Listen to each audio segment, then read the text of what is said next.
안녕하세요. 그래프기계학습 수강생 여러분. 오늘은 5주차 수업 다중관계 데이터와 지식 그래프에 대한 수업을 진행하도록 하겠습니다. 오늘 수업에서 다룰 내용은 다음과 같습니다. 3장에 이어서 4장에서도 노드 임베딩에 대한 주제를 다루고 있습니다. 3장에서는 심플 그래프에 대한 노드 임베딩의 여러가지 기법들에 대해서 배워봤고요.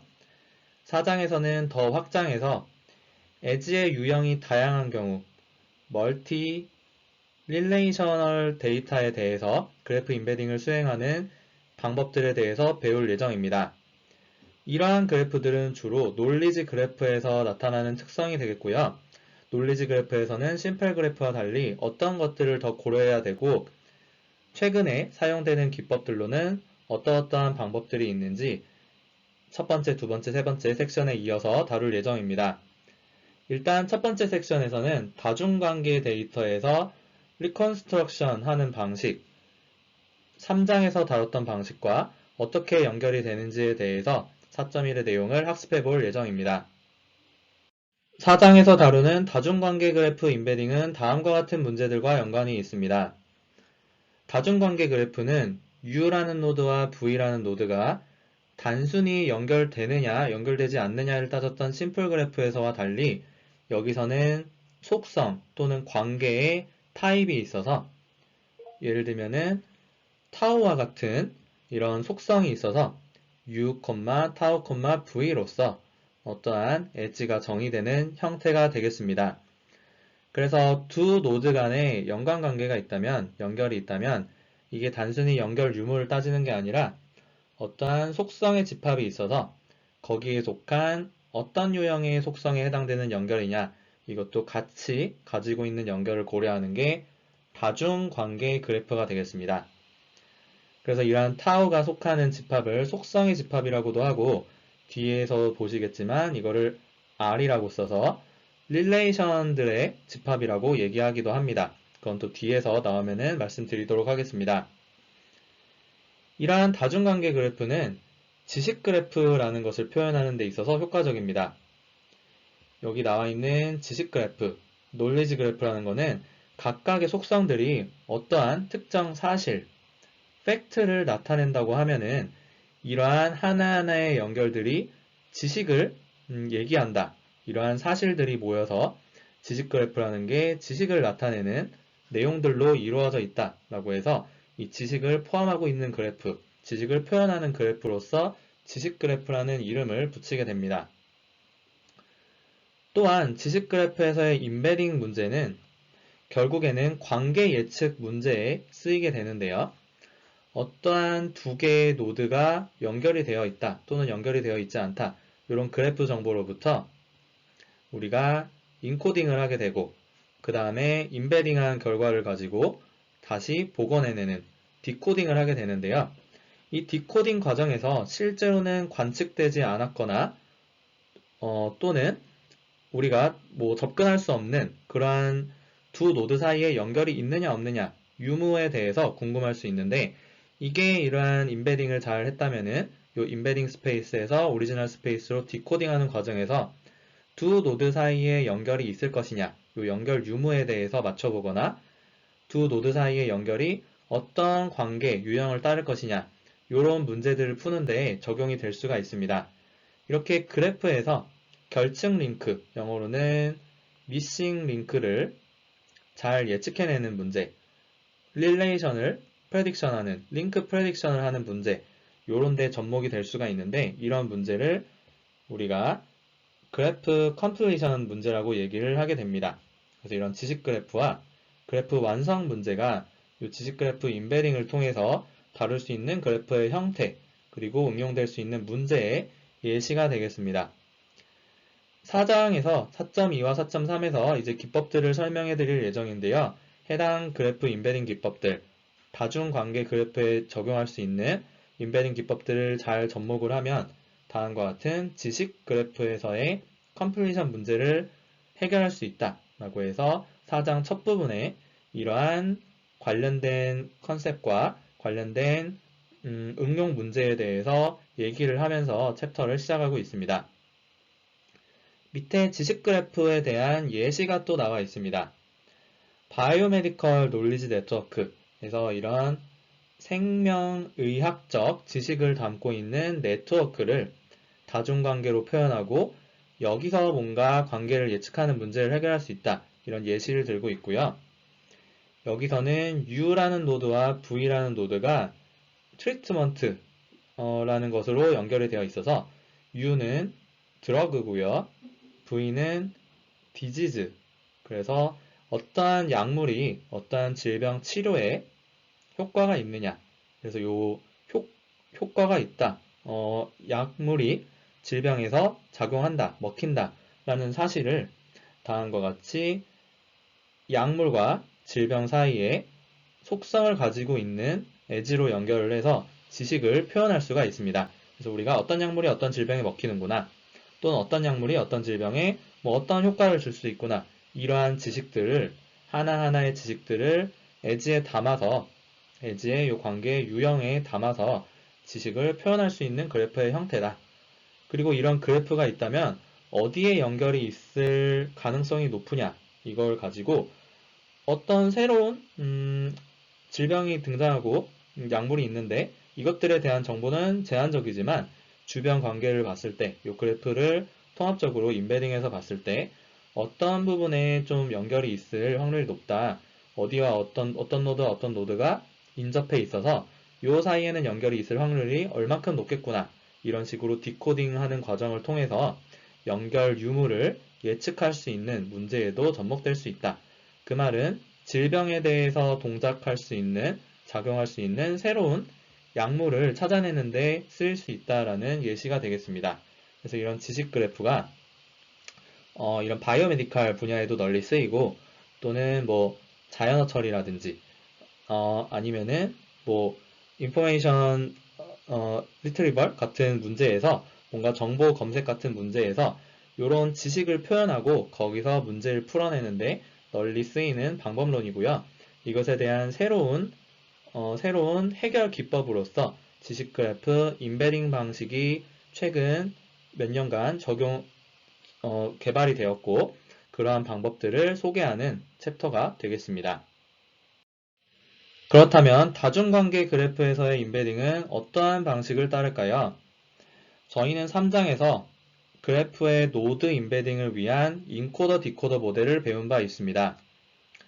인코더를 통해서 각각의 노드를 벡터로 U라는 노드를 GU, V라는 노드를 GV로 노드 인베딩을 했다면 여기서 디코더를 이 둘 사이의 내적이라든지 둘 사이의 벡터 유사도를 통해서 디코더를 여러 가지로 정의해 본 바 있습니다.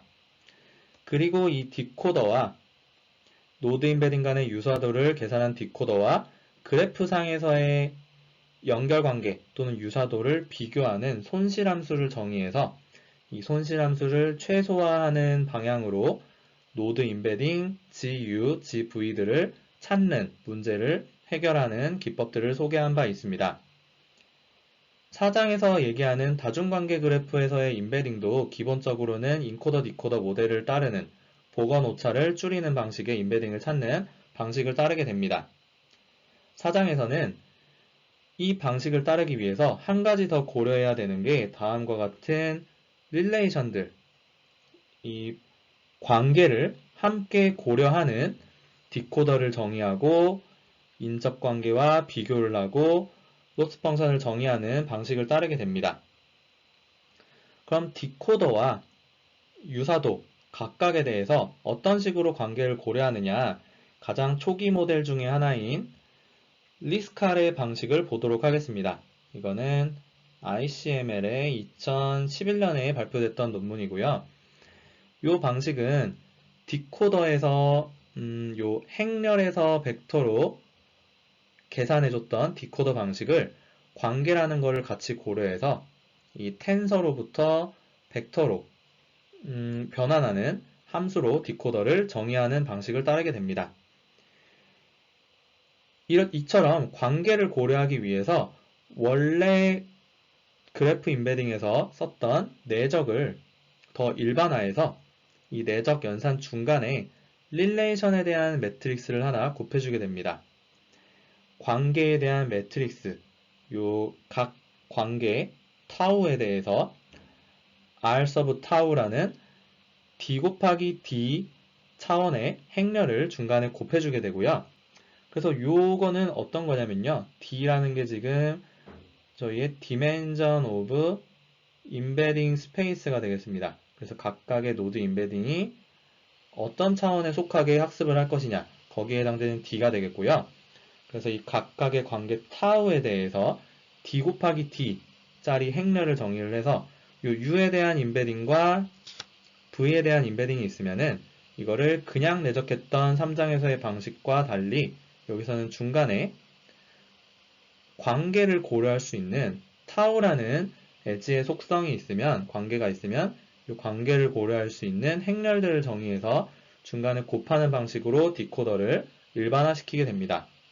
만약에 타우가 아이덴티티 매트릭스라면은 아이덴티티 매트릭스 D 곱하기 D짜리라면은 그러면은 이게 3장에서의 방식과 동일할 겁니다.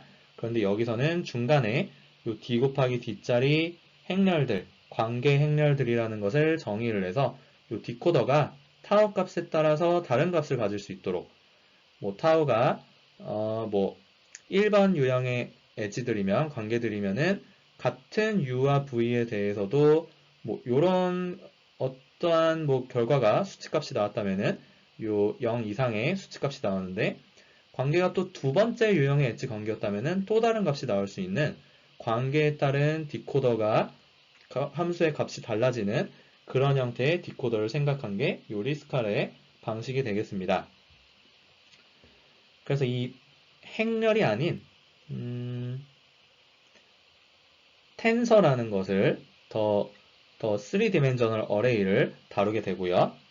그렇다면은 요 로스 펑션도 다르게 정의가 돼야 될 텐데 요 로스 펑션을 정의할 때도 요 디코더가 물론 실수값이 나오긴 하지만 요거랑 인접행렬 그대로를 비교하는 게 아니라 이제 U, V 요 엣지의 유형 타우를 같이 고려해서 요게 있는지 없는지 유무를 나타내는 인접 텐서를 고려를 해서 요 인접 텐서에서의 U, 타우, V에 해당되는 값, 그 값을 가지고 와서 디코더에서 계산한 값과 비교하는 이러한 로스 펑션을 정의할 수가 있겠습니다. 그래서 요 리스칼에서는 이렇게 행렬을 텐서로 일반화한 거, 요게 뭐 디코더에서의 첫 번째 제너럴라이제이션 일반화가 되겠고요.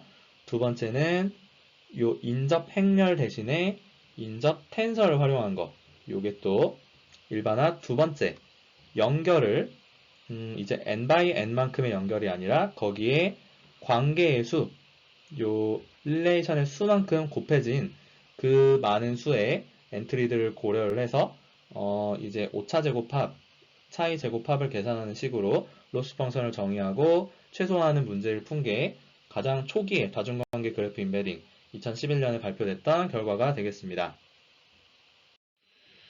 앞 페이지에서 보셨다시피 다중관계 그래프 인베딩도 심플 그래프에서의 노드 인베딩과 기본적으로는 동일한 프레임워크를 따릅니다. 인코더 디코더 모델에서 그래프 사이에서 노드 간의 유사도를 계산하는 방식, 그리고 노드 인베딩 간의 스코어를 계산하는 방식인 디코더, 이 둘로부터 계산된 값의 차이를 다른 정도를 계산하는 손실함수, 요 세 가지 컨셉들이 메인이었고요. 그래서 이렇게 그래프에서의 유사도와 노드 인베딩 간의 유사도의 차이를 최소로 하는 인베딩을 찾는 방식으로 진행이 되었습니다.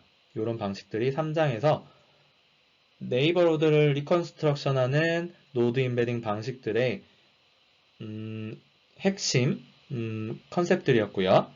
다중관계 그래프에서도 비슷하게 이웃 정보를 복원하는 인코더 디코더 모델을 따르게 됩니다.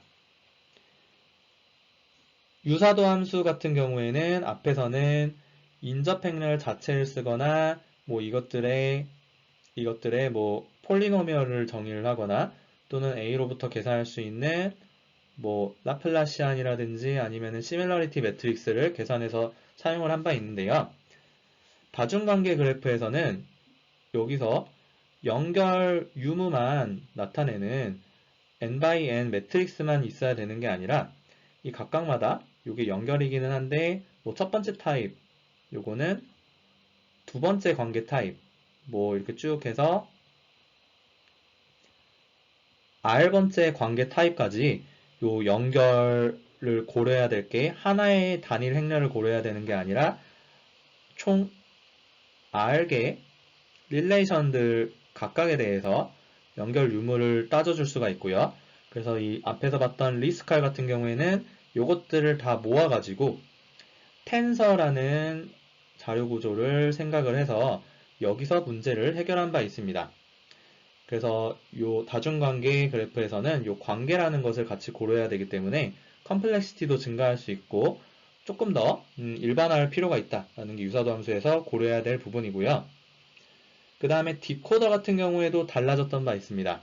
앞에 이제 리스칼 예제를 생각해 보시면은 디코더가 이 U와 V의 임베딩만 가지고 두 노드 임베딩을 그냥 비교하는 게 아니라 관계를 같이 고려해서 요 타우라는 관계를 같이 고려해서 이게 두 개의 내적 같은 식이 아니라 중간에 요 관계에 대해서 또 매트릭스를 학습을 하는 요런 방식의 더 복잡한 형태를 따른 바 있고요.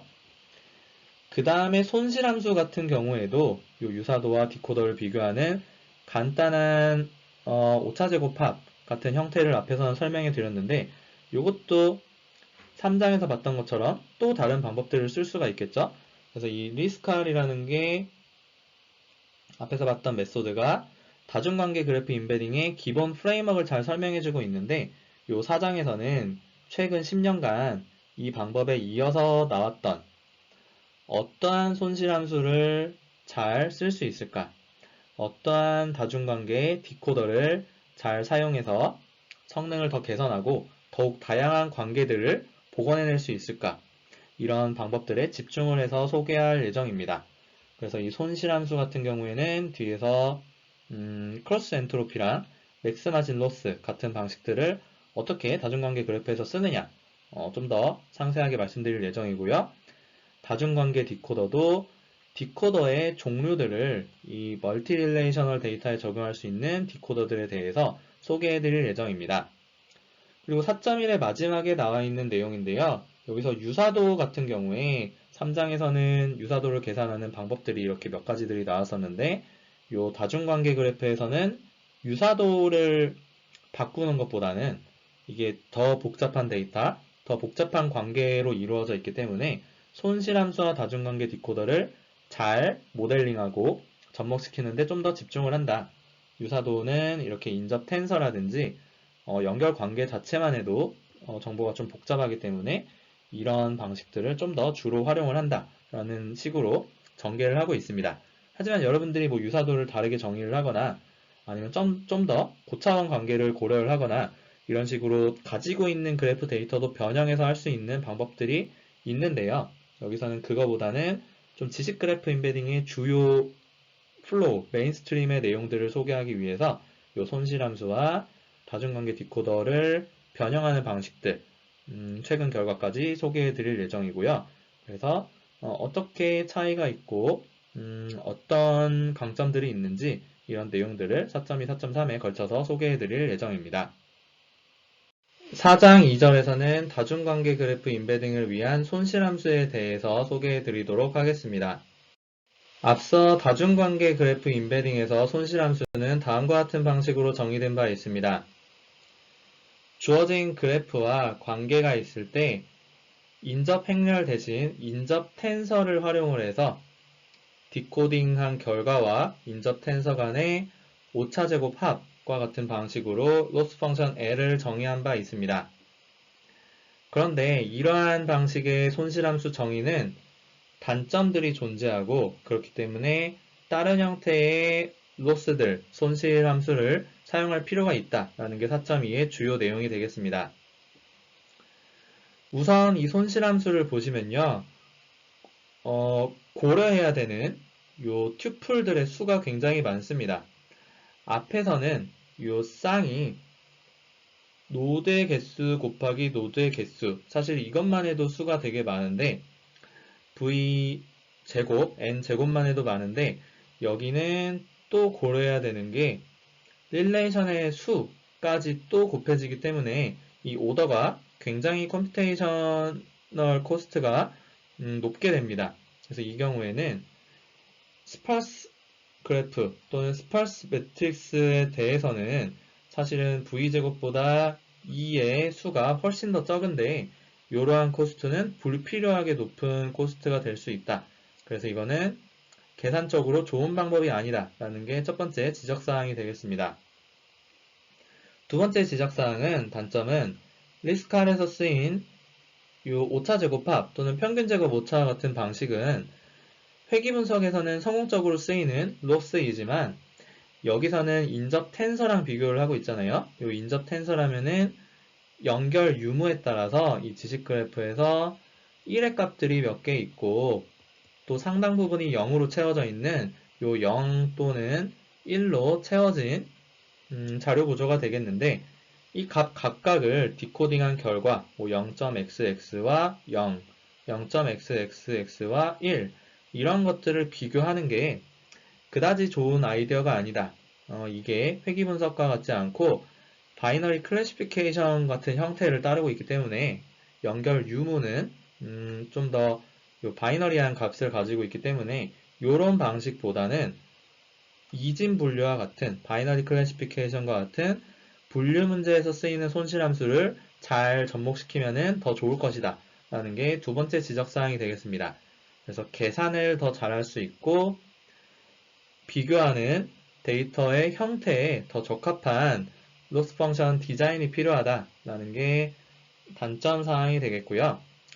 이것을 해결하면서 지식 그래프 또는 다중관계 그래프 인베딩에 많이 쓰이는 로스 펑션들을 4.2.1과 4.2.2에서 각각 크로스 엔트로피를 활용한 방식과 맥스 마진 로스를 활용하는 방식들에 대해서 소개해 드릴 예정입니다. 그러면 첫 번째로 크로스 엔트로피에 대해서 기초적인 내용부터 최종적으로는 네거티브 샘플링을 써서 어떤 형태로 접목을 시키는지까지 조금 더 교재보다 풀어서 설명을 해드리도록 하겠습니다. 크로스 엔트로피 같은 경우에는 앞에 3장에서 디버크나 노드2백에서 쓰이기도 했고 사실 기계학습에서 요즘에는 인기 있는 로스 펑션 중에 하나이기 때문에 많이들 익숙할 것이라고 생각합니다.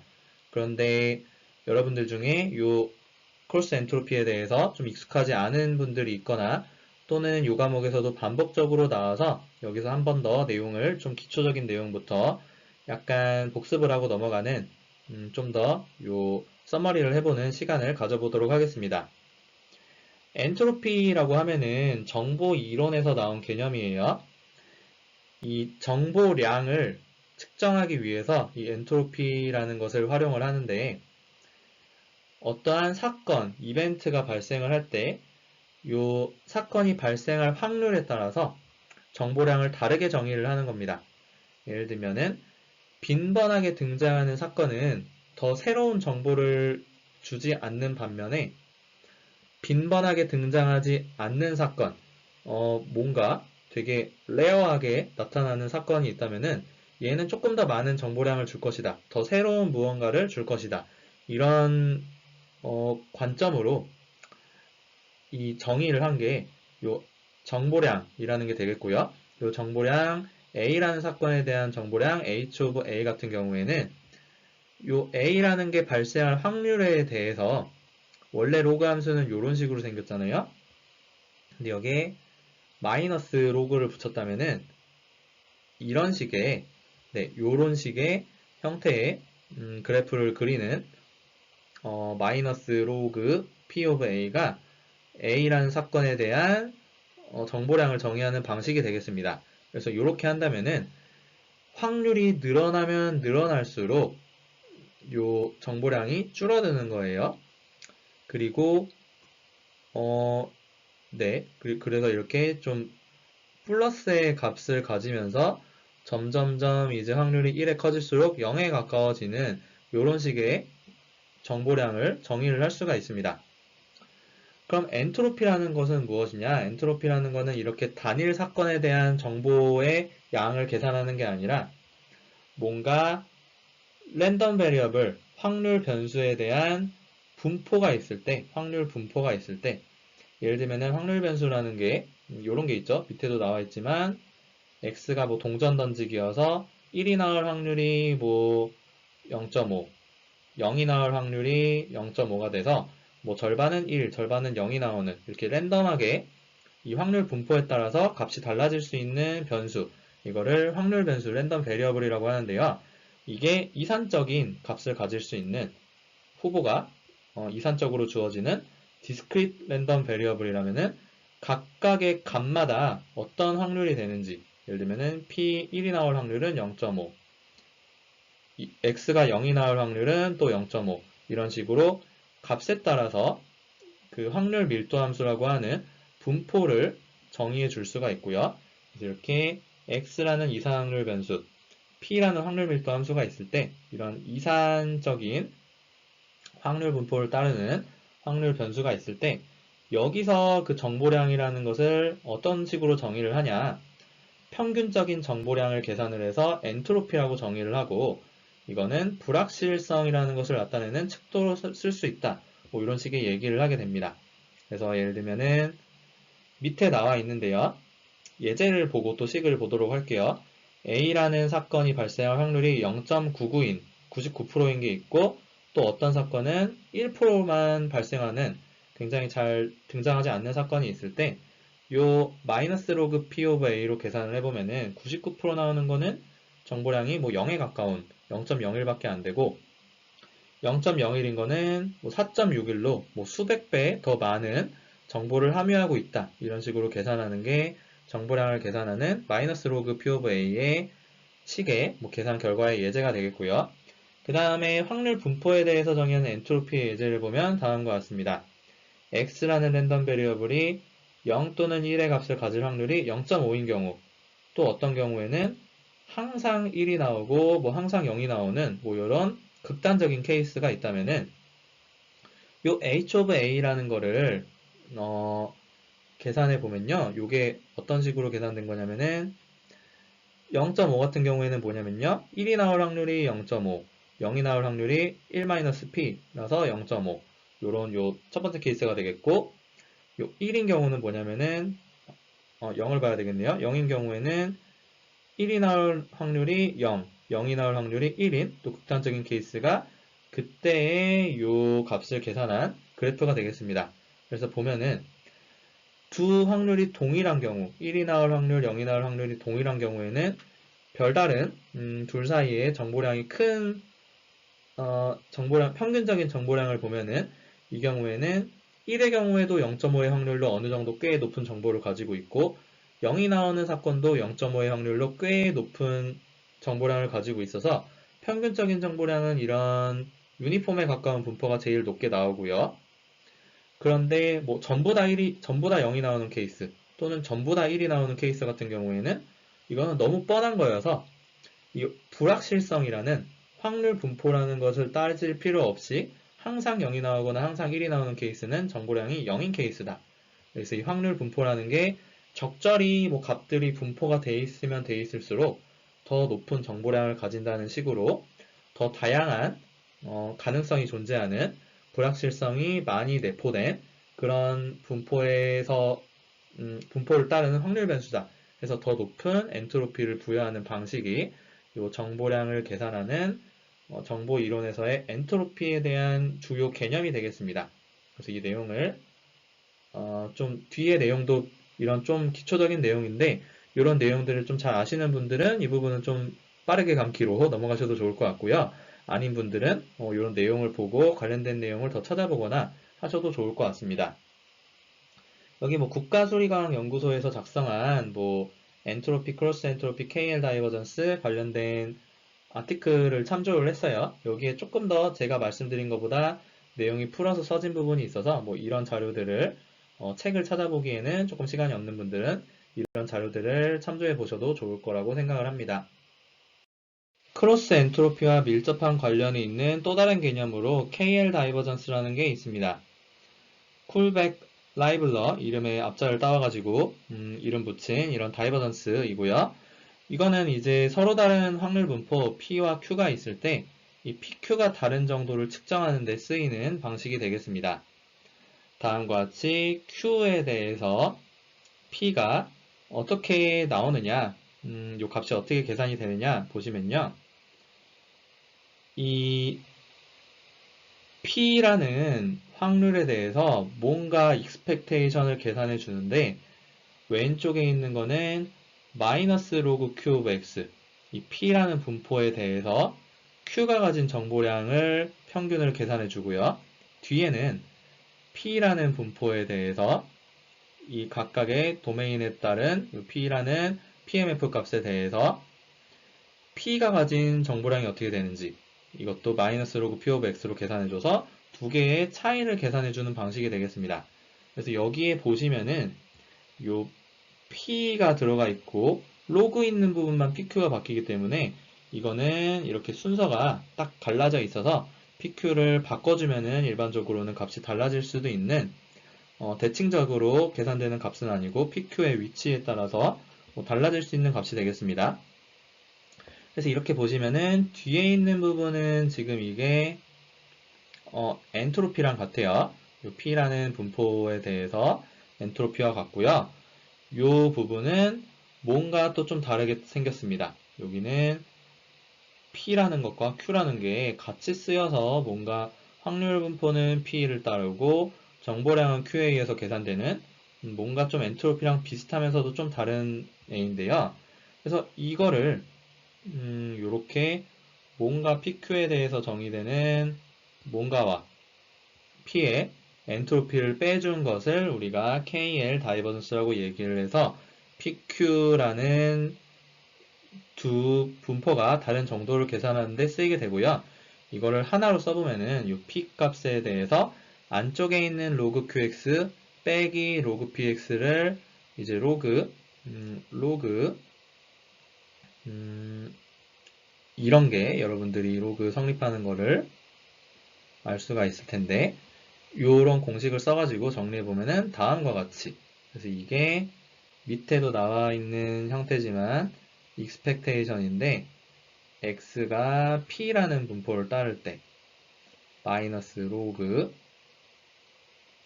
p of x분의 q of x를 계산하는 방식으로 이런 방식으로 콜백 라이블러 다이버전스가 정의가 되게 됩니다. 그래서 이거는 두 확률 분포가 다른 정도.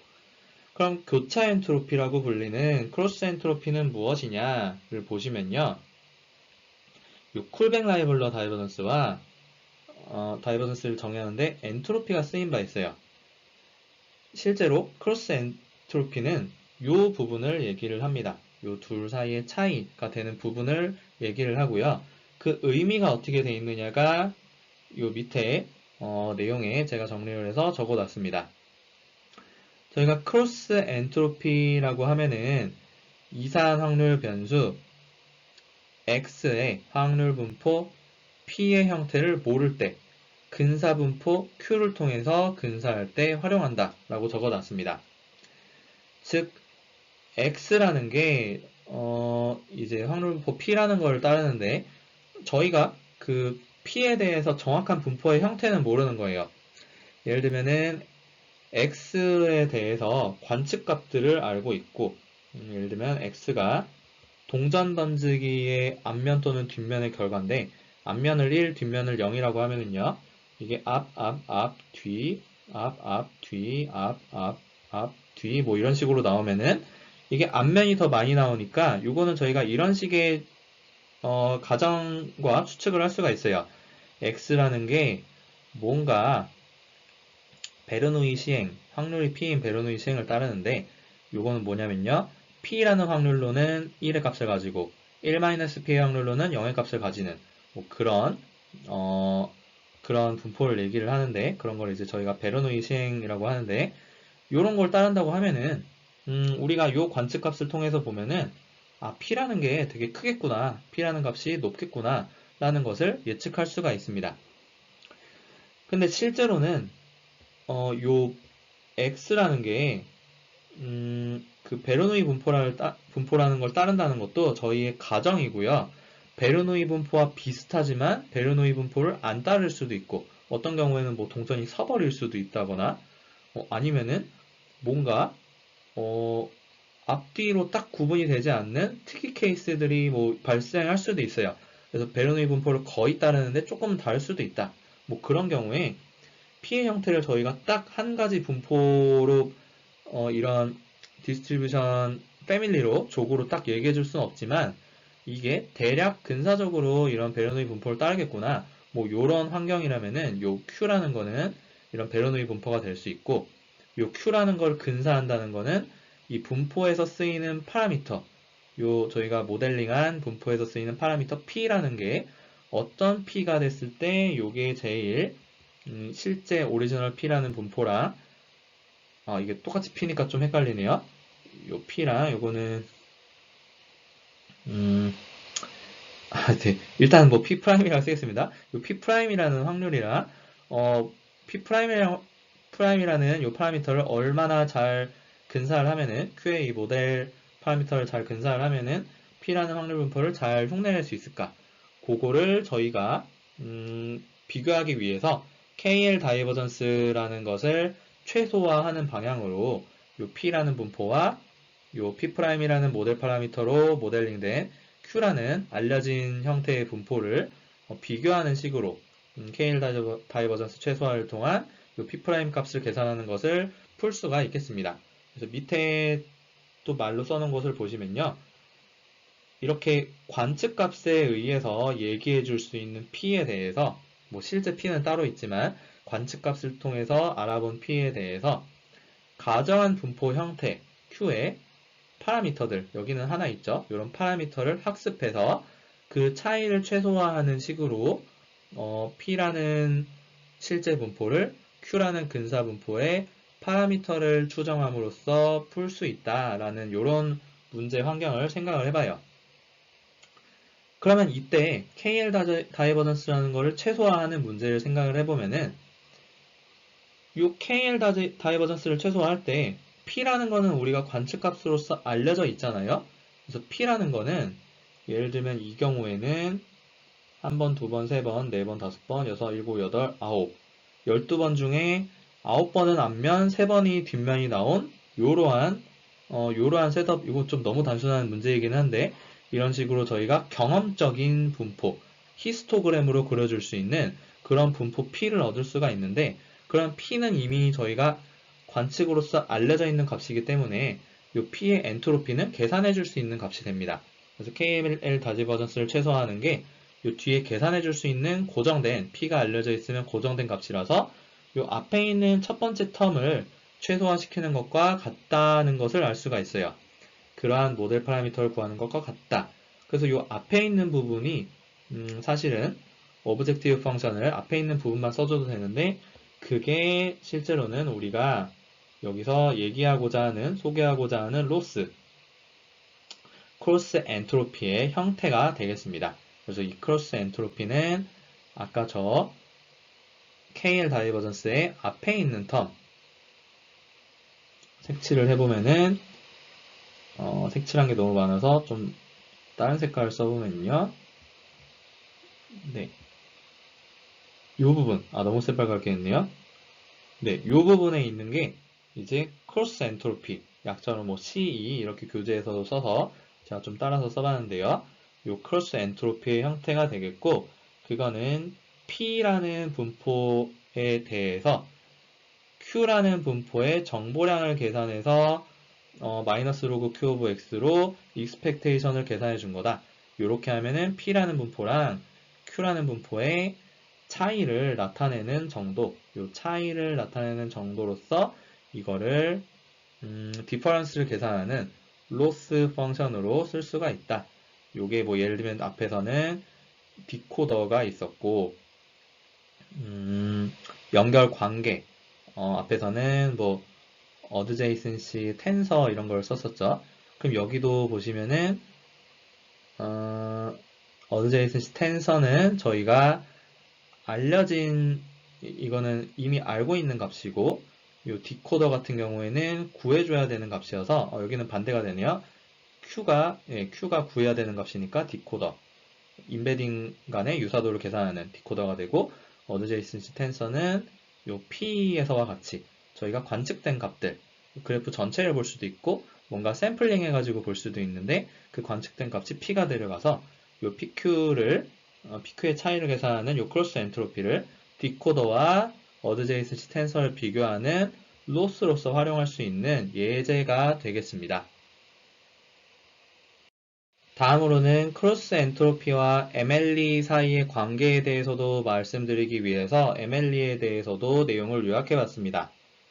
여기는 다음과 같은 포스트를 참고를 했고요. 맥시멈 라이클리후드 에스티메이션에 관련해서 크로스 엔트로피와 같이 설명한 자료를 참고를 했습니다. 이 내용도 설명을 드리면요. likelihood라는 거는 이제 관측된 값이 있을 때 뭔가 모델 파라미터가 있고 가정하고 있는 모델과 파라미터가 있을 때 요게 주어졌을 때 관측값이 어떤 확률 분포로부터 생성되었느냐 그 likelihood라는 것을 최대로 하는 파라미터가 무엇이겠느냐 이런 식으로 그 모델의 파라미터를 추정할 때 쓰이는 방식에서 쓰이는 개념이 되겠습니다. 그래서 우도라는 것은 다음과 같이 정의를 하고요. 식으로 보시면 좀 더 편할 텐데 다음과 같습니다. 우리가 가정한 모델의 분포 형태가 있고 거기에서 쓰이는 파라미터 세타라는 게 있다고 해봅시다. 그래서 이 P 모델이라는 거는 뭔가 이 P 모델이 관측값들이 있는데 얘가 어떤 파라미터를 따르는 이 모델과 파라미터를 따르는 것으로부터 관측이 되었느냐. 예를 들면 뭐 P 모델이 정규 분포라고 하면은요.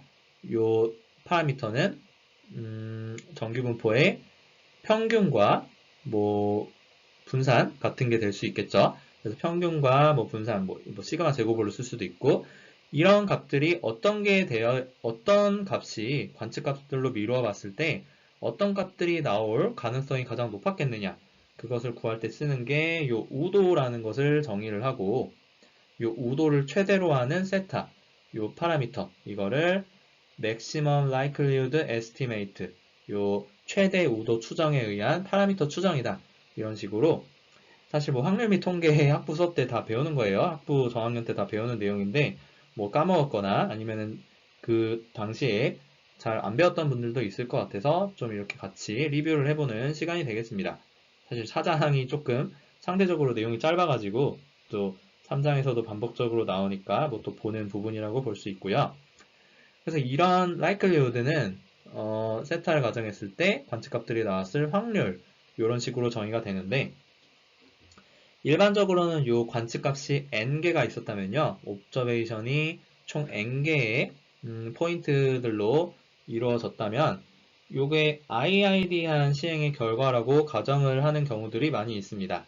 이 P 서브 모델이라는 분포의 IID한 시행으로 독립적이고 같은 분포를 따르는 시행의 결과로 n개의 옵저베이션을 얻었다면은 이런 식으로 나눠서 써줄 수 있겠죠.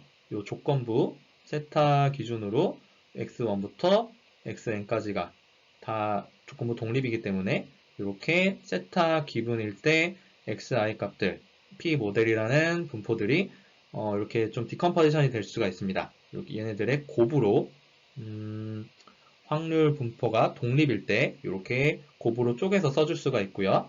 그래서 이거를 최대화시키는 문제를 저희가 likelihood를 최대화하는 문제를 일반적으로 이렇게 많이 써줄 수가 있는데 이걸 그냥 계산하자니 문제가 있어요. 왜냐면은 여기서 옵저베이션이 많아지면 많아질수록 이 확률이라는 거는 0에서 1 사이의 값인데 곱하면 곱할수록 작아지는 값인데 n을 여러 번 곱하면은 0.5만 10번 곱해도 뭐 1024분의 1이 되겠죠? 굉장히 뭐 작은 값이 될 텐데 그게 뭐 수백 수천 개가 있으면은 거의 뭐 0.0000 몇 같은 값들을 비교하면서 최대가 되는 세타를 찾는다? 거의 뭐 상당히 계산적으로 어렵거나 오차가 크게 발생할 수 있는 일이기 때문에 그 대신에 로그를 취해줘서 로그라는 게 strictly increasing 펑션이어가지고 이 로그를 취해줘도 이걸 최대로 하는 세타 값이 바뀌지가 않습니다. 그래서 likelihood 대신에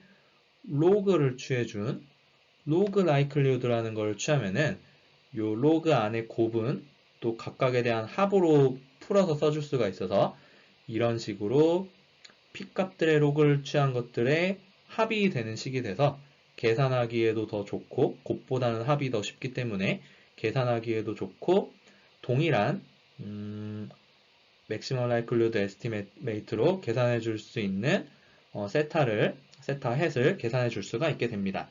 그런 이제 똑같은 문제가 되고요. 여기까지 여러분들이 같이 따라오셨어요. 그럼 그 다음에 이제 크로스 엔트로피와 연결짓기 위해서 요런 또 마지막 꼭지의 내용이 있습니다. 결과를 보시면은 이미 조금 또 추측이 되겠지만 뭐 KL 다이버전스랑도 연결이 되고 MLE랑도 연결이 된다는 건데 여기에 요 지금 식들이 있잖아요. 이제 로그랑 P가 있는데 최대를 한다. 그럼 이거를 달리 써보면은 이게 네, 다른 색깔로 써보겠습니다. 미니마이즈 하는 문제라면은 로그에 P들을 더해주는데 마이너스 로그를 더해준 거를 최소로 하는 거, 로그 P를 더해준 거를 최대로 하는 거 이게 서로 또 동일한 문제가 되겠죠.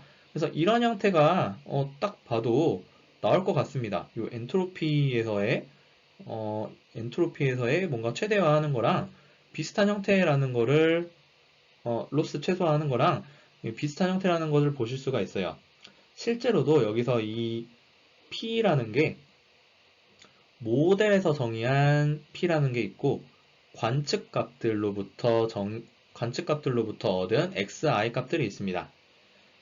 앞에서 이제 동전 던지기 앞뒤 했던 것처럼 여기서도 비슷하게 하는 겁니다. 이 관측값들이 x1부터 xn이 있다면은 각각의 관측값들이 나올 확률이 전부 다 동일하다 라고 가정을 하면은요, 뭐 중복돼서 나오는 거는 n분의 1을 더해주면 되겠죠. 그래서 이게 똑같이 히스토그램 식으로 분포를 p 이그젠플이라고 정의를 해보면은 요 앞에서의 마지막 식은 어떤 식으로 써줄 수가 있냐면은 다음과 같이 써줄 수가 있습니다. 이렇게 전부 다 n분의 1의 확률로 동일하게, 사실 n분의 1을 뭐 곱하든 빼든 여기서는 상수 취급할 수 있어서 동일한 식인데 요 n분의 1이라는 걸 안에 이렇게 확률로서 끼워 넣기를 해주면은 요 아규먼트 맥스에 대해서 구하는 세타랑 앞에서의 세타랑 동일하다는 걸 알 수 있고요. 요걸 달리 써보면은 요 n분의 1 값들로 xi 값들에 대한 확률을 정의하는 거, 요게 앞에서의 p라는 것과 같고요. 그리고 앞에서의 p라는 좀 경험적으로 샘플링을 통해서 관측값을 통해서 얻을 수 있는 p가 여기서는 지금 p 이그샘플이라고 쓴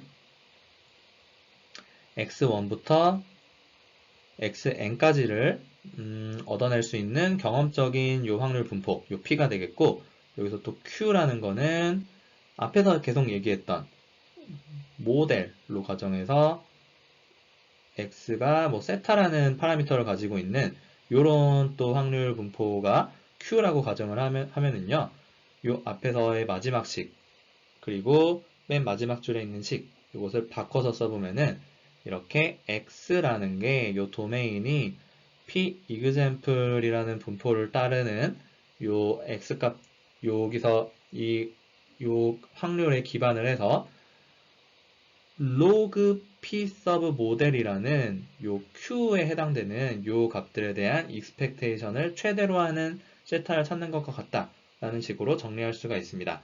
그래서 요 로그 p를 최대로 하는 거, 마이너스 로그 p의 합을 최소로 하는 요 크로스 엔트로피랑 굉장히 유사하다는 걸 알 수 있고 실제로는 동일한 문제, 김동일 교수님이 아니고요. 요 동일한 문제를 푼다는 것을 알 수가 있습니다. 그거는 뒷페이지에서 또 말씀드리도록 하겠습니다.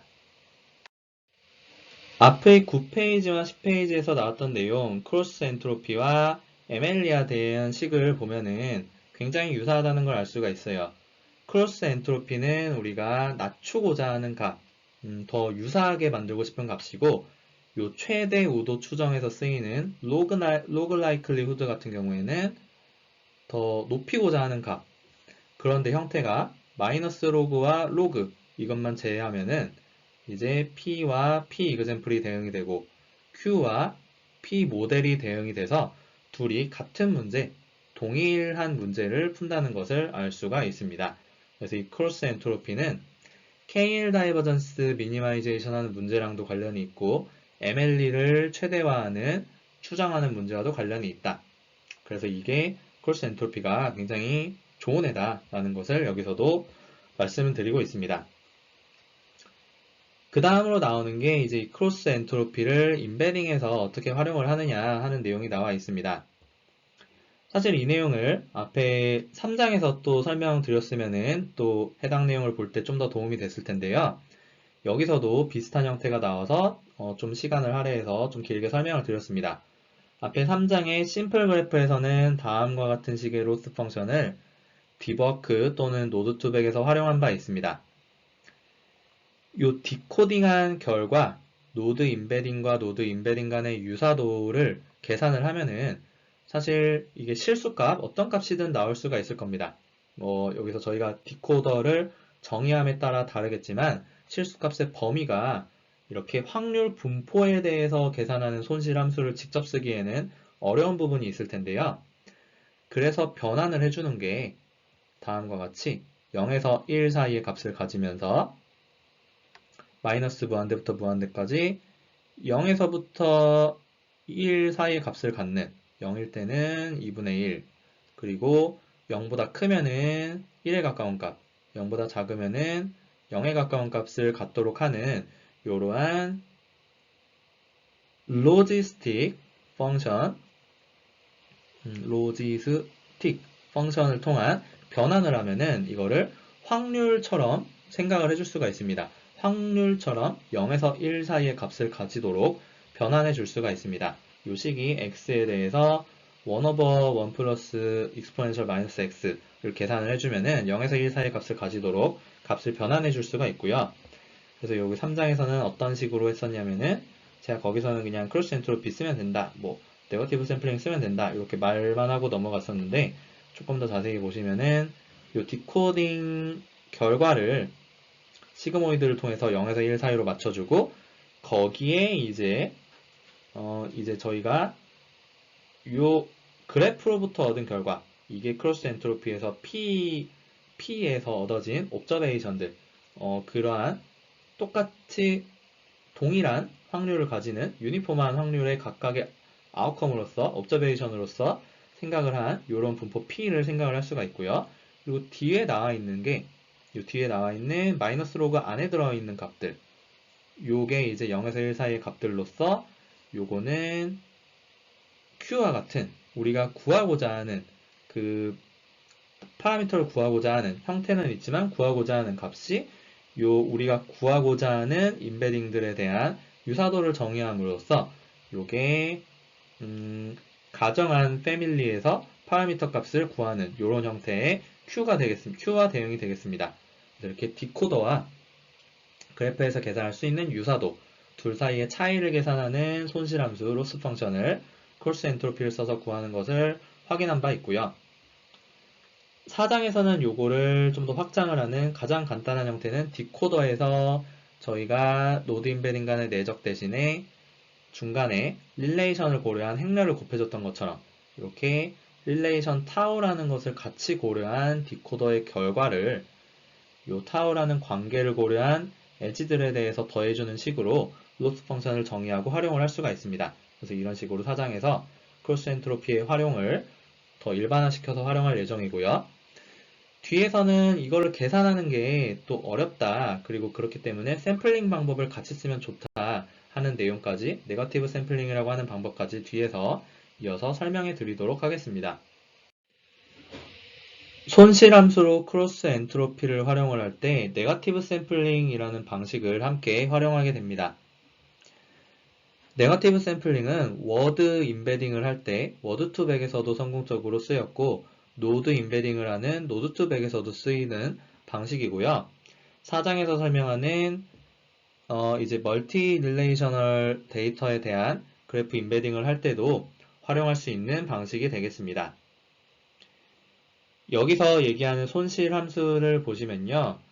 다음과 같이 엣지들에 대해서 마이너스 로그 값들 마이너스 로그 확률 값들을 더해주는 형식이 있고요. 원래 크로스 엔트로피에서의 식이 있고요. 여기서 빼주는 값으로서 뭔가 vn이라는 것들에 대해서 마이너스 로그 확률 값들을 반대로 빼주는 이런 반대 값을 계산을 해서 빼주는 게 있습니다. 이 마이너스 로그들을 하나 더해주고 또 뭔가 더해준 거를 빼주는 이런 형태가 있는데 이 빼주는 부분에 해당하는 내용이 네거티브 샘플링이라는 것을 의해서 계산되는 텀이 되겠고요. 이 텀이 의미하는 바를 좀 잘 보여주는 그림이 있어서 이 내용을 옮겨봤습니다. 이 KDD의 2020년에 실렸던 논문으로 그래프 리프레젠테이션 러닝에서 네거티브 샘플링에 대한 이해 이렇게 논문이 있는데 여기에 그림이 잘 그려져 있어서 가져와 봤습니다.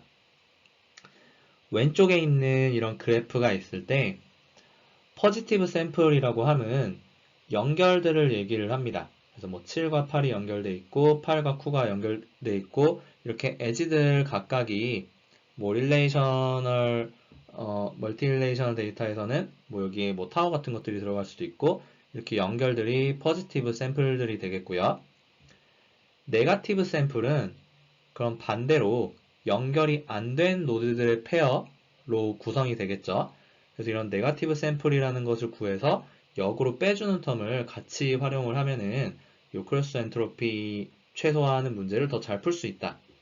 그런 내용이 되겠는데 포지티브 샘플부터 일단 설명을 드리면요. 이 전체 에지들을 전부 다 활용하기에 너무 복잡하거나 많을 때 이제 전체 포지티브 샘플들 중에 일부만을 가지고 이걸 더해줄 수가 있겠고요. 근데 포지티브 샘플 전체를 활용한다고 해도 이게 정보가 충분하지 않고 뭔가 너무 잘 되는 케이스들만 따지다 보면은 오히려 인베딩이 잘 나오지 않을 수가 있습니다. 또는 뭔가 인베딩이 너무 뻔한 결과가 나와버리거나 그래서 여기서 반대로 이제 좀 이것도 기계학습에서 많이 쓰이는 방법으로 또 딥러닝 학습을 할 때 많이 쓰이는 방법으로 하드 샘플들을 더해주거나 여기서는 그 역이 되는 네거티브 샘플들을 더 더해줘가지고 이것을 트레이닝 과정에 같이 써보자. 요 인코딩하는 과정에 같이 써보자. 해서 네거티브 샘플들을 추가해주게 되는데 이거는 어떤 노드가 다른 노드랑 연결이 안 된 그런 것들을 추가해줄 때 어떤 식으로 여기선 기준을 삼았냐면요. 요 포지티브 샘플에 해당되는 에지가 있으면은 거기서 U를 가지고 와가지고 여기 U가 있죠. U에 대해서 U를 가지고 와가지고 네거티브 샘플에 대한 분포가 있는데 그 U에 대해서 다른 노드들 하나 추출해 주는 겁니다. 표본 추출, 샘플링을 해준 다음에 예를 들면은 7이랑 실제로는 연결이 안 된 1 같은 게 네거티브 샘플로 선정이 될 수가 있고요.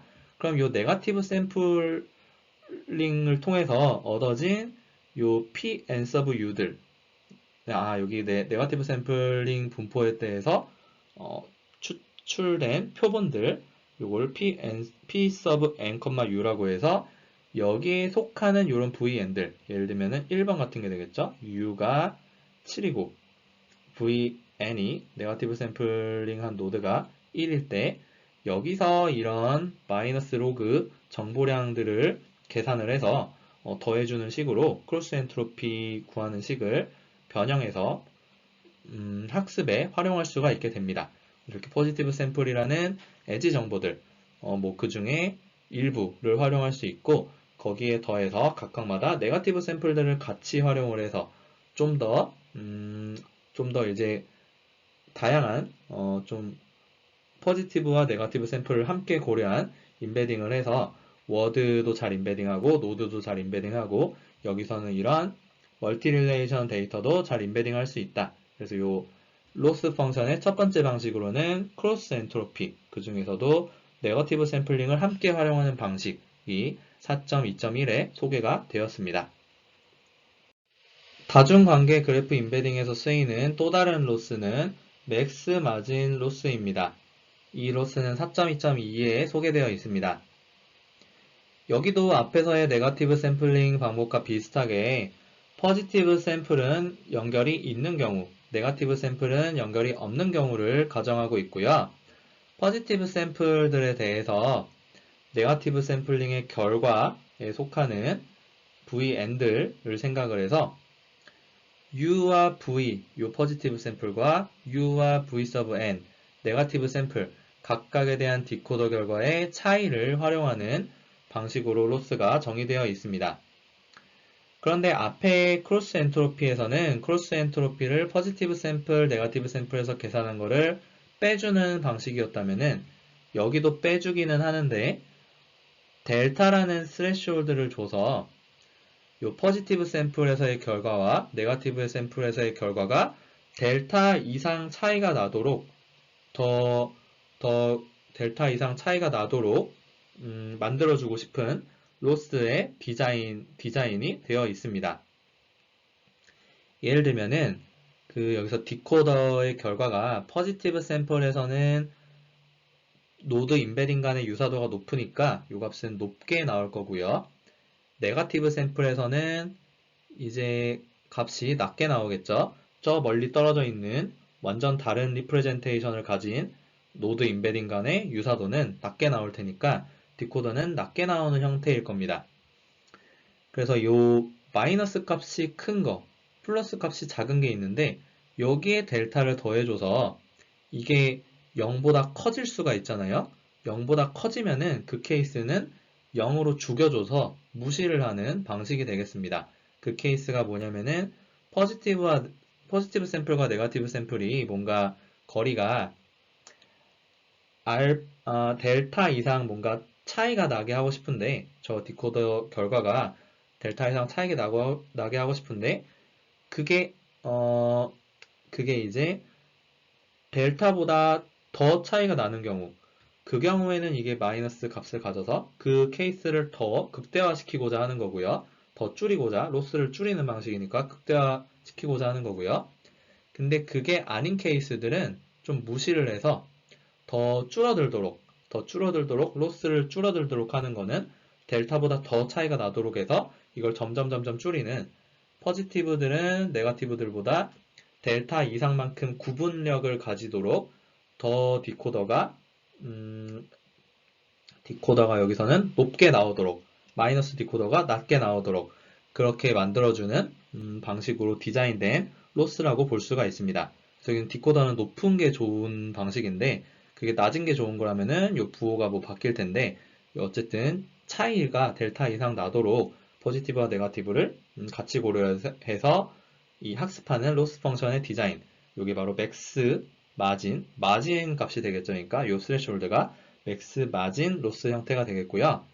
이게 0으로 죽여주는 뭐 이런 것 때문에 힌지 로스라고 불리기도 하고 뭔가 앵커라는 걸 둬서 포지티브와 네거티브를 비교하는 뭐 트리플렛 로스라는 것과 또 관련이 있습니다.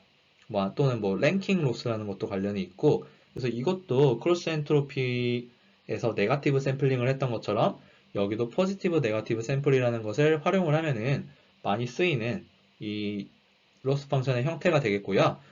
4.3에서 소개해드릴 이제 디코더들이 있는데 그 디코더들에 대해서 4.2.1에서의 크로스 엔트로피 방식 또는 4.2.2에서의 맥스마진 방식 이런 것들을 각각 결합을 해서 활용할 수 있는 그런 뭐 후보 중에 하나, 로스 펑션의 후보 중에 하나로 볼 수 있겠습니다. 다중관계 그래프 임베딩 알고리즘의 주요 방식들로는 다음과 같은 것들이 있습니다. 앞에서 소개해드린 리스칼이란 방법, 디코더로는 노드 임베딩 간의 내적을 일반화한 방법, 그리고 관계를 나타내는 파라미터들로 d 곱하기 d짜리 행렬들을 활용해서 중간에 곱해주는 방식을 활용한 바 있고요. 4.3에서는 이 방식의 좀 더 개선된 방식들, 좀 더 최신의 방식들을 소개해드릴 예정이고 디코더의 유형에 따라서 트랜즈 E 기반의 방법들과 또 멀티리니어 다트 프로덕트라는 것을 활용한 뭔가 로테이션도 활용하고 이제 복소수도 활용을 하고 좀 이제 또 이런 복잡한 방법들 뭔가 디코더를 정의하는 두 가지 유형과 각각에 대한 이런 응용들까지 4.3에서 하나하나 요약해서 설명해 드리도록 하겠습니다. 그래서 이런 디코더 방식이 여러 가지가 쓰일 수 있고 4.2에서 소개해드린 손실함수들과 결합이 돼서 이 인코더 디코더 방식의 다중관계 그래프 임베딩에 활용될 수 있는 디코더와 손실함수들이다. 4.3에서 디코더까지 이어서 설명해 드림으로써 기법들에 대한 내용을 쭉 말씀드리도록 하겠습니다. 4장 3절에서는 다중관계 디코더들에 따른 다중관계 그래프 임베딩 방법들을 소개해 드리도록 하겠습니다. 다중관계 그래프 임베딩에서 가장 초기에 고려된 디코더는 리스칼에서 쓰였던 방식, 다음과 같은 노드 임베딩 간의 내적 사이에 관계 행렬을 곱하는 U에 대한 임베딩과 V에 대한 임베딩, D차원 벡터들이 있으면 이 중간에 이게 1 곱하기 D짜리고 D 곱하기 1짜리이기 때문에 중간에 관계를 고려하기 위해서 각각의 관계를 나타내는 D 곱하기 D짜리 행렬 R, 타우라는 것을 관계 타우마다 곱해주는 방식의 계산 방식을 썼습니다. 그런데 이렇게 쓰면은 이게 뭐 각각의 관계를 D 곱하기 D짜리로 모델링 하는 거 좋기는 한데 D의 값이 커지면 커질수록 이 D제곱이라는 게 부담스러울 정도로 커지게 돼요. D가 뭐 수십, 수백이 될 수도 있는데 그게 이제 제곱만큼 커지니까 이게 매개 변수가 파라미터가 관계에 나타내는데 쓰이는 값들이 너무 많다. 그래서 계산 복잡도가 높아질 수 있다라는 걸 단점으로 꼽고 있고요. 이것을 해결하기 위해서 보다 최근에 나온 방법들, 최근에 쓰인 디코더 방법들은 매개 변수가 적도록 D차원만 쓰고 각각의 관계를 나타내는 벡터들을 활용을 하게 됩니다.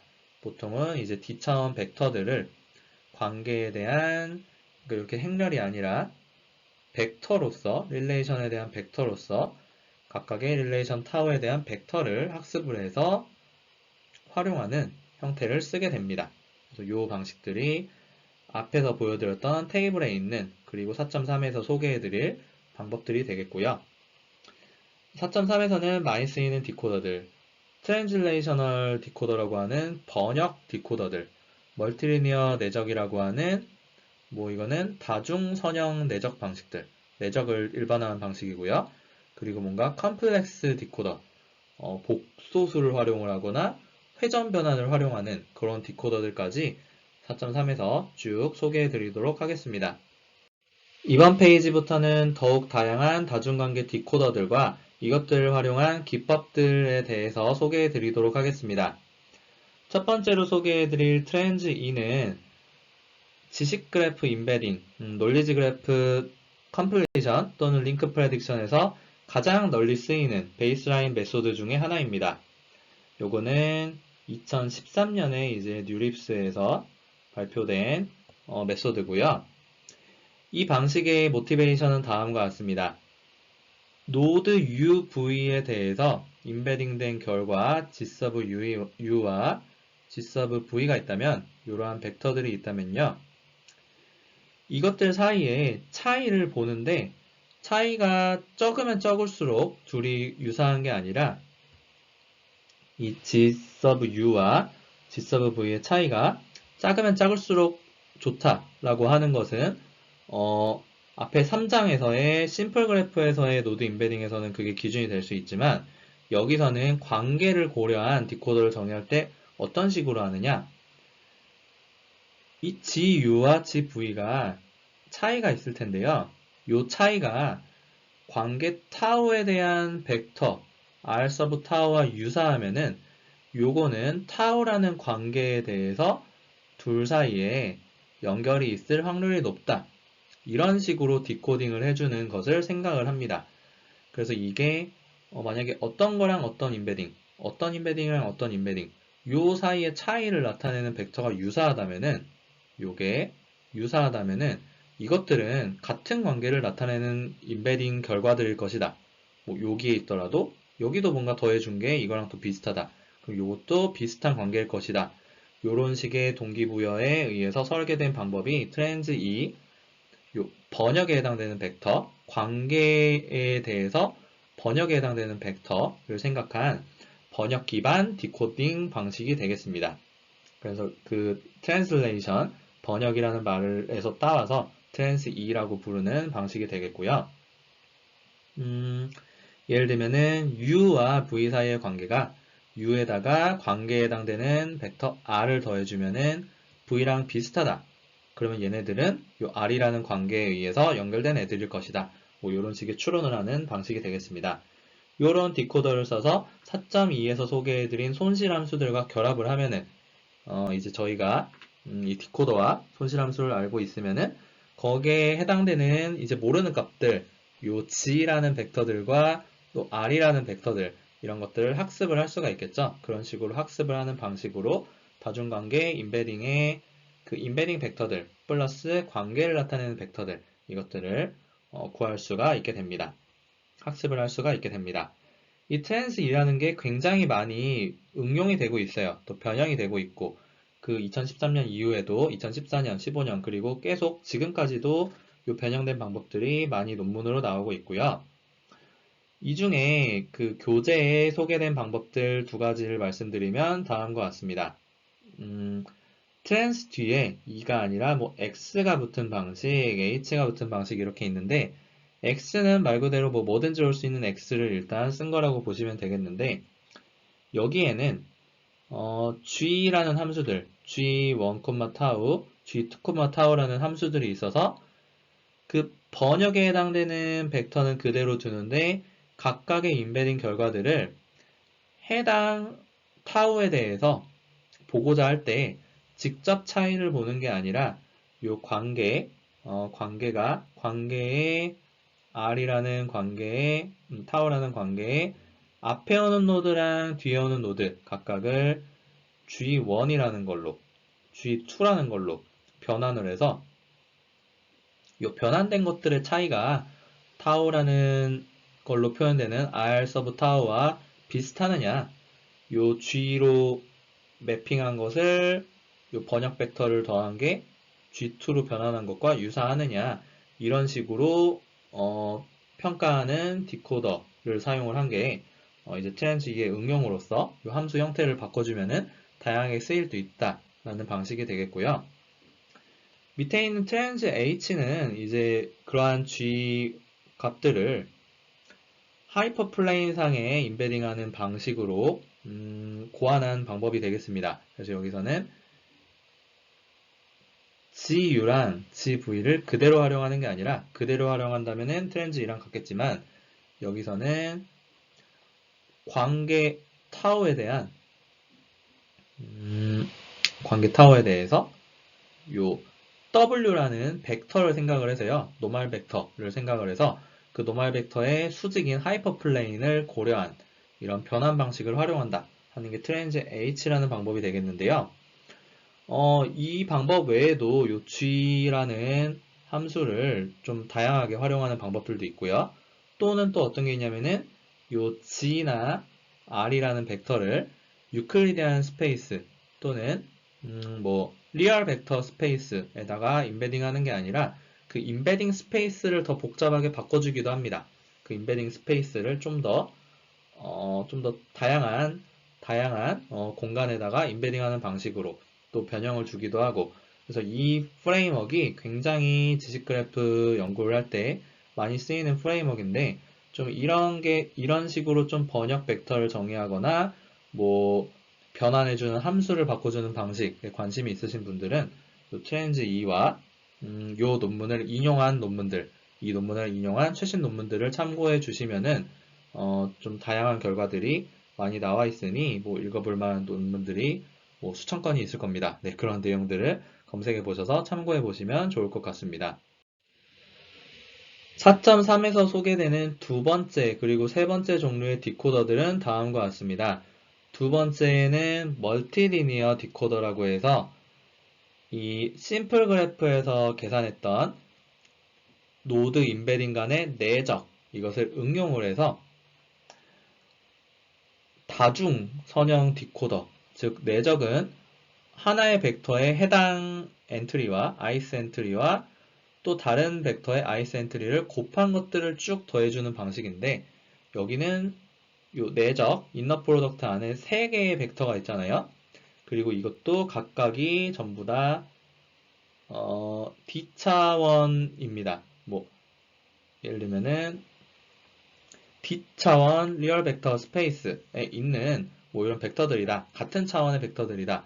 하면은 여기도 각각마다 첫 번째 컴포넌트부터 D번째 컴포넌트까지 이 컴포넌트 와이즈하게 값들을 곱한 것들을 더해주면은 이게 일반 이너 프로덕트의 응용으로서 이런 멀티리니어 다트 프로덕트로 디코더를 정의해 줄 수 있는 방식이 되겠습니다. 그래서 이것도 요 타입의 방식도 이것도 역시 마찬가지로 베이스라인으로 많이 쓰이는 방법이고요. 그것에 대한 응용으로서 컴플렉스 E 뭐 아니면은 로테이트 E 뭐 이런 방식의 또 디코더 방식도 많이 쓰이게 됩니다.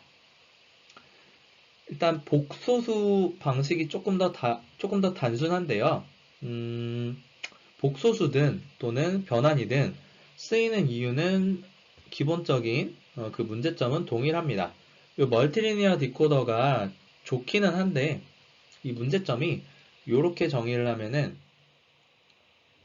디코더의 GU, GV에 대해서 계산해 준 것과 디코더의 GV, GU에 대해서 계산해 준 이 디코더의 결과가 같다. 그래서 이 릴레이션이 시메트릭한 릴레이션, 대칭이 되는 릴레이션들에 대해서만 그런 릴레이션만 고려할 수밖에 없는 방식이어가지고 한계점을 가지고 있다. 뭐 요게 먹히는 가정이라면은 괜찮겠지만 그렇지 않은 경우에는 좀 변형된 방식을 써야 된다 하는 그 문제점에서 시작한 이런 디코더 또 다른 응용이 되는 디코더 방식들이 있고요. 이 방식들을 내용을 살펴보시면요. 이 컴플렉스 넘버를 쓰는 방식은 이제 임베딩 스페이스가 리얼 벡터에 대한 스페이스가 아니라 컴플렉스 넘버들로 이루어진 각각의 컴포넌트가 벡터에 있는 컴포넌트들이 첫 번째부터 D번째까지 똑같이 D개짜리 벡터이기는 한데 각각의 값이 복소수로 이루어진 이런 형태의 임베딩을 고려합니다. 그래서 복소수에서의 뭐 거리를 계산을 할 수 있고요. 거기서 값이 이제 실수부와 허수부가 있을 텐데 이렇게 복소수 벡터에 임베딩하는 방식을 쓰고 디코더 결과는 U와 V의 위치, U가 먼저 오느냐, V가 먼저 오느냐, 누가 먼저 오고 누가 나중에 오느냐, 그것에 따라서 요 실수부만 취해주는 뭐 이런 형태의 디코더를 활용을 하면은 요게 멀티리니어 디코더의 응용으로서 컴플렉스 넘버를 고려하고 그런 어시메트릭한 방법들, 어시메트릭한 관계들, 비대칭한 관계들을 표현해 줄 수 있는 임베딩이다 라고 얘기를 합니다. 그 다음에 나와 있는 이제 로테이션을 활용한 방법, 로테이트 E라고 하는 방법도 마찬가지로 비대칭인 관계 표현을 위해서 쓰이는 방식인데 여기서는 회전 변환을 활용을 해서요. 이 식이 가지고 있는 의미를 생각해 보면은 여기 그림과 같습니다. 이것도 요 로테이트 E 논문에서 2019년 이거는 더 최신이죠. 2019년 논문에 나와 있는 방식이 되겠는데 여기서는 이제 여기서는 용어가 H랑 T의 비교네요. H랑 T, 저희는 U랑 V를 얘기하고 있는데 여기서는 H와 T의 비교를 할 때 H에 R을 더한 다음에 T와 비교하는 거 이게 기존 트랜즈 E 방식이었는데 로테이트 E에서는 H에 R을 더하는 게 H에 벡터 R을 더하는 게 아니라 H에서 RA에서 회전을 한 결과 이것과 T를 비교해서 요 간극이 적다면은 요 간극이 회전한 결과와 비교가 되는 대상의 간극이 적다면은 요게 해당 관계 R에 대해서 연결이 있을 것이다 라고 판단할 수 있는 그런 디코더로서 활용할 수 있다 라는 게 로테이트 E 방식이 되겠습니다. 이렇게 복소수 그리고 회전 이런 식으로 요 다트 프로덕트, 인너 프로덕트를 사용한 결과도 확장돼서 사용이 되어지고 있다. 인기 있는 방법론 두 번째 방식이다. 라는 것까지 설명을 드렸습니다. 4.3의 마지막에는 다음과 같은 내용이 나와 있습니다. 다중관계 그래프 임베딩이 관계의 특성들을 얼마나 잘 반영하느냐, 그 기준들에 대해서 나와 있고, 앞에서 소개해드린 기법들이 각각의 관계의 특성들을 잘 반영할 수 있는지 또는 없는지를 몇몇 예제들을 통해서 확인하는 내용이 나와 있습니다. 그 내용들을 좀 요약해서 이번 페이지와 다음 페이지에서는 어떤 특성들이 쓰이는지, 그리고 기법마다 각각의 특성을 반영할 수 있는지 없는지 여부들을 보여드리도록 하겠습니다. 관계라는 게 여러분들이 뭐 학부 때 배우셨을 거예요. 이것도 이산수학 같은 데서 나오는 내용인데, 관계라는 게 뭐 대칭적일 수 있고 반대칭적일 수도 있고 뭐 몇몇 기준이 있는데, 여기서는 이 논문들에서는 뭐 반전, 복합성이라는 것들, 이렇게 총 4가지 기준을 관계의 특성으로서 얘기를 하고 있고요. 뭐 이 특성을 가질 수도 있고 안 가질 수도 있는데, 관계가 가질 수 있는 특성들을 얘기하고 있고요. 대칭적이라는 거는 U와 V가 타우에 대해서 연결이 되어 있으면은 그걸 뒤집은 것도 마찬가지로 관계에 속한다. 즉 이거는 U와 V의 방향성이 없다. 언다이렉티드 엣지들만 고려하는 케이스가 되겠고요. 그런 경우에 대한 관계가 되겠고요. 관계가 반대칭이라는 거는 U에서 V로의 연결이 있으면은 이건 방향성이 없고, 이건 한 방향으로 연결이 있으면은 반대 방향으로는 없다. 뭐 이런 내용이 되겠습니다. 해당 릴레이션의 특성 타워에 대해서 반대 방향은 연결을 가지지 않는다.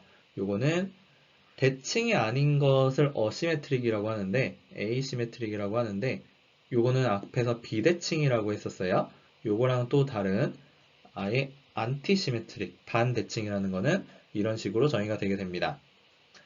세 번째로 인버전이라고 교재에서 설명하는 거는 U와 V가 타우1이라는 관계로 연결이 있다면 그 반대 방향은 타우2라는 걸로 연결이 되어 있다. 그래서 타우1과 타우2는 일종의 그 뒤집은 게 되겠죠. 타우1과 타우2는 그 인버스 관계, 요 연결을 뒤집어 버리면은 각각에 대해서 연결 유무가 동일한 그런 관계가 있는 경우를 또 생각을 할 수가 있고요. 그런 관계를 찾아낼 수 있느냐라는 것을 뭐 특성을 표현 가능성, 얼마나 다양한 것들을 표현할 수 있는지 표현 가능성의 척도에 한 가지로 볼 수 있다고 설명을 하고 있고요.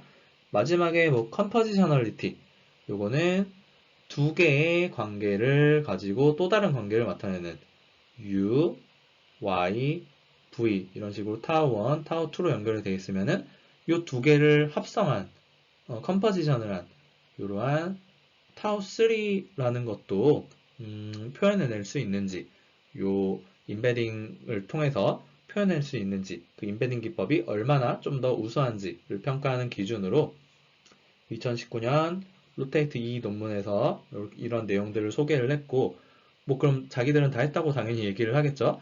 그 내용이 뒤에 다른 기법들과 비교를 통해서 설명이 될 예정입니다. 마지막으로 보여드릴 테이블은 4장에서 소개된 다중관계 그래프 인베딩 기법들이 이렇게 쭉 나와 있고, 각각이 앞에서 설명해드린 관계가 가질 수 있는 4가지 특성들을 표현할 수 있는지, 이 인베딩 방법을 쓰면은 해당 관계들을 잘 표현해낼 수 있는지 그 가능성에 대해서 여부를 나타낸 표가 되겠습니다. 가장 최신 기법 당연히 다 표현할 수 있고요. 나머지 기법들은 뭐 리스칼보다는 좀 효율적이지만 각각마다 하지 못하는 케이스들이 있고요. 특히 여기서 보시면은 트렌즈 2는 대부분 다 잘하는데 뭐 시메트릭하다는 걸 좀 잘 못하는, 그래서 시메트릭하지 않아도 되는 관계를 찾는 거라면은 트렌즈 2가 그래도 꽤 좋은 방법이라고 볼 수 있고, 나머지들은 좀 더 응용 방법들인데 오히려 관계들을 잘 표현하지 못하는 케이스들, 모델링이 좀 복잡하다 보니까 그런 경우들도 있다라는 것을 보여주는 이런 테이블이 되겠습니다. 이 각각의 내용을 체크하고 보는 것들에 대해서 좀 더 관심이 있다면은 교재에도 약간 더 설명이 나와 있고요. 이 논문을 찾아보시면은 해당 내용들이 조금 더 상세하게 나와 있는 것을 보실 수가 있습니다. 네, 이상으로 그래프 기계학습 5주차 수업을 마치고자 합니다. 현재 팀 관련해서 연락을 많이 받고 있는데요. 팀에 대해서 아직 못 보내주신 분들은 어떤 식으로 팀을 구성하면 좋겠다 또는 희망하는, 선호하는 주제 이런 내용들을 공지사항을 참고하셔서 보내주시면 감사드리겠습니다. 팀 매칭 관련해서는 제가 다 취합받은 다음에 일일이 답장은 못 드리고 있는데 취합받은 다음에 공지 글과 뭐 답장 등으로 여러분들에게 안내해 드리도록 하겠습니다. 그러면 오늘 수업은 여기서 마치도록 하겠습니다. 감사합니다.